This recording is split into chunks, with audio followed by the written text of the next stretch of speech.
ஒலிம்பிக்கில் தன் மீது வைக்கப்பட்ட எல்லா விமர்சனங்களுக்கும் பதக்கம் மூலம் பதிலளித்திருக்கிறார் இமானா ஹெலிஃப். பாலினம் சார்ந்த விமர்சனங்களை தவிடுபொடியாக்கி அல்ஜீரிய வீராங்கனை இமானி கெலிஃப் முதன்முறையாக ஒலிம்பிக் பதக்கத்தை உறுதி செய்து சாதனை படைத்துள்ளார். மகளிர் குத்துச்சண்டை 66 கிலோ எடைப்பிரிவில் பங்கேற்ற அல்ஜீரிய வீராங்கனை இமானி கெலிஃப் காலிறுதிப் போட்டியில் ஹங்கேரியின் லூகா அன்னா ஹமோரியை எதிர்கொண்டார். இந்த போட்டியில் 5-0 என்ற புள்ளி கணக்கில் இமானி கெலிஃப் வெற்றி பெற்றார். அரையிறுதிச் சுற்றுக்கு முன்னேறியதன் மூலம் ஒலிம்பிக் பதக்கத்தை அவர் உறுதி செய்தார். இதன் மூலம் அல்ஜீரியாவுக்காக ஒலிம்பிக் பதக்கம் வென்ற முதல் குத்துச்சண்டை வீராங்கனை என்ற சாதனையை கெலிஃப் படைத்துள்ளார். அவரது வெற்றியை அந்நாட்டு மக்களும் கொண்டாடி வருகின்றனர்.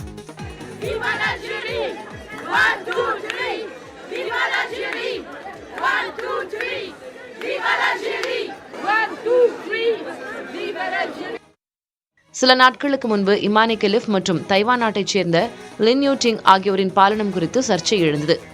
டெஸ்டோஸ்டரோன் வளர்ச்சி பெரும்பாலான வீராங்கனைகளுக்கு அதிகமாக இருக்கும் என்பதால் ஒரு வீராங்கனையை தவறாக கூறுவதை ஏற்றுக்கொள்ள முடியாது என சர்வதேச ஒலிம்பிக் கமிட்டி தெரிவித்து சர்ச்சைக்கு முற்றுப்புள்ளி வைத்தது குறிப்பிடத்தக்கது.